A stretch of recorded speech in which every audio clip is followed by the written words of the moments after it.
Hello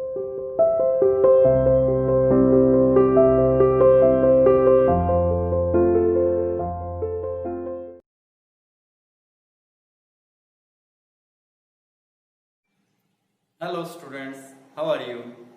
You are welcome to CR International Online Classes. आज आपका topic 11th arts history के अंदर देखेगा इकोनॉमी ऑफ अरब एम्पायर। ये लेसन नंबर 4 है। इससे इकोनॉमी ऑफ अरब एम्पायर रहेगा। इसमें assignment number 39 for Hindi medium और assignment number 22 for English medium रहेगा। इसके अंदर सबसे पहले हम एग्रीकल्चर को लेते हैं कि किस तरीके से अरब साम्राज्य की जो एग्रीकल्चर इतनी ज्यादा कैसे योगदान कर पाती थी, इतना कंट्रीब्यूशन कृषि से कैसे हो पाता था। It was the main occupation of the settled population. इसमें बताया गया है कि सबसे प्रमुख व्यवसाय के रूप में कृषि को अपनाया गया था। Land was under ownership of big and small peasants. जमीन को बड़े जमींदारों में और छोटे किसानों के अंदर बांट दिया गया था।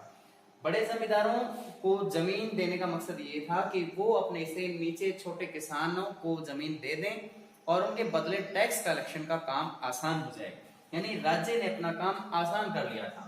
इसके बाद the land owners who cultivated in areas conquered by Arabs were liable to pay taxes. इसमें ये बताया गया कि जो भी बड़े जमींदार होते थे वो जिस भी अरब साम्राज्य के किसी भी शासक के द्वारा अगर वो जीत लिए जाते थे तो जीते हुए क्षेत्र से जमीन का लैंड रिवेन्यू टैक्स प्राप्त करना उनका हक माना जाता था, जिसे खराज के नाम से जाना जाता था और वो खराज राज्य के नाम पे दिया जाता था। इसको याद रखें, खराज लैंड रिवेन्यू को कहा जाता है, जमीन का जिसे राजस्व कर कहते हैं। It varied from half to a fifth of the production. ये कुल उत्पादन का लगभग आधे हिस्से से लेकर 5वें हिस्से तक हो सकता था। जरूरी नहीं कि हमेशा आधा हिस्सा ही सब पर लागू हो। कई बार ये आधी प्रोडक्शन ले लेते थे। जैसे मान लीजिए किसी किसान के पास में 100 मन अनाज पैदा हुआ है तो 50 मन वो टैक्स के रूप में भरता था। और कहीं पर ऐसा भी देखने में आया कि कुछ लोगों से कम भी लिया जाता था, जैसे कि मुस्लिम लोगों से खराज केवल 1/10वां हिस्सा लेते थे। अगर 100 मन अनाज पैदा होता है तो केवल उसको 10 मन अनाज ही देना होगा। अब लोगों ने देखा, दूसरे धर्म के लोगों ने, दूसरे संप्रदायों के लोगों ने, कि भी मुस्लिम लोग को बहुत ही ज्यादा फायदा है, मुस्लिम धर्म अपना लेने से फायदा है, उनको जो प्रोडक्शन का मात्र उसको 10वां हिस्सा देना होगा, इसलिए ज्यादा से ज्यादा संख्या में अनुयायी मुस्लिम धर्म को अपनाने लगे। यानी मुस्लिम धर्म का प्रचार प्रसार बहुत तेज गति से होता चला गया। अब इसके बाद राज्य ने क्या क्या किया? Construction of dams and canals and for digging of wells grants were given.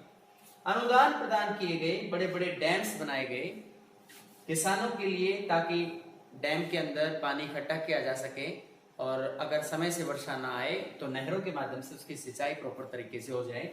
इसमें कैनाल्स का निर्माण किया गया, बड़ी बड़ी नहरें निकाली गई और कुओं की खुदाई के अंदर भी सरकार की तरफ से पैसा दिया गया।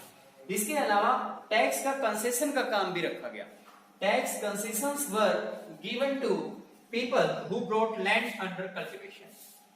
इसके अंदर बताया गया है कि टैक्स कंसेशन, टैक्स में छूट भी दी जाती थी। वो किस व्यक्ति को छूट मिलती थी? अगर कोई व्यक्ति जमीन बुआई के क्षेत्र को बढ़वाने में मदद करता है, यानी जो बंजर भूमि है उसको बोने लायक बनाता है या उसको कल्टीवेबल बना देता है, तो उसको टैक्स कंसेशन मिलता था, उसको छूट मिलती थी। इसके अलावा a number of new crops like cotton, bananas, watermelons, oranges, spinach, brinjals started being cultivated. ये नई नई फसलों के अंदर जैसे कपास है, केला, तरबूज, खरबूजे, ककड़ी, इस तरह की जो सब्जियां वहां पे उगाई जाती थी, फल उगाए जाते थे, संतरे उगाए जाते थे, पालक या फिर बैंगन, इस तरह की खेती वहां पर होती थी। इसके अलावा जो मेजर जो फसल वहां पे बोई जाती थी उनके अंदर गेहूं और चावल, ये सबसे ज्यादा यूज होता था। इसके अंदर हमने देखा कि एग्रीकल्चर अरब साम्राज्य की रीढ़ की हड्डी था। अरब साम्राज्य के अंदर टैक्स कलेक्शन बहुत भारी मात्रा में आता था। कई बार ऐसा भी देखा गया कि मुस्लिम धर्म के लोगों को जैसे टैक्स में छूट मिलती थी तो दूसरे धर्म के लोगों ने तेजी से धर्म को छोड़कर और मुस्लिम धर्म अपनाना शुरू कर दिया। इसका परिणाम यह रहा कि जो खराज की जो इनकम हो रही थी, ये खराज जो टैक्स कलेक्शन का काम था, वो कम मात्रा में इकट्ठा होने लगा। अब राजाओं को चिंता हुई कि क्यों ना इसमें सुधार कर दिया जाए। उन्होंने बाद में सबके लिए एक यूनिफॉर्म पॉलिसी लेके आए कि सब एक समान टैक्सेस देंगे। ऐसा नहीं था कि समाज के अंदर दूसरे धर्म के लोगों की कोई वैल्यू नहीं थी या उन्हें कम महत्व दिया जाता था, ऐसा नहीं था। लेकिन सरकार के पास पैसा जुटाने का ये एक जरिया वो सही मानते थे। शुरुआत में कुछ कमियां थी लेकिन बाद में उसे दूर किया गया। जैसे खराज की जो व्यवस्था, शुरुआती व्यवस्था अच्छी नहीं थी, उसमें धर्म को लेकर भेद पैदा हो रहा था, लेकिन बाद में उसमें भी सुधार कर दिया गया। तो जो एग्रीकल्चर के अंदर जो अरब साम्राज्य है, जितना भी जीता हुआ क्षेत्र था उससे टैक्स कलेक्शन लेना अपना हक मानते थे, जिसको खराज बोला जाता था, जो कि कुल फसल उत्पादन का लगभग 50% से लेकर 20% तक होता था, यानी 5वें हिस्से तक होता था। और बाद में इसकी बढ़ोतरी या कमी करना ये राजा और नवाब के हाथ में होता था। इसके अलावा ये संप्रदाय के हिसाब से बताया गया कि it varied from half to fifth of the production. इसके अंदर धार्मिक विभेद भी सामने आया कि मुस्लिमों से कम और अन्य धर्म के लोगों से ज्यादा होता था। इसके बाद हम देखते हैं कि जो एग्रीकल्चर है ये इसके व्यवसाय का सबसे प्रमुख योगदान या सबसे बड़ा कंट्रीब्यूशन इसमें देखने को मिलता है।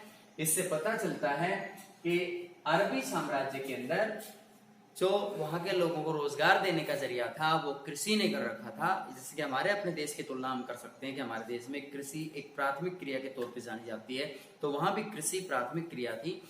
और जैसे उद्योग या किसी भी तरह का द्वितीयक क्रिया के लिए या तृतीयक क्रिया के लिए एक अवसर पैदा करवाती थी। और हालांकि दूसरे संसाधन भी वहां उस समय होते थे, लेकिन इतने नहीं थे। कृषि मुख्य व्यवसाय के तौर पर जानी जाती थी। धन्यवाद।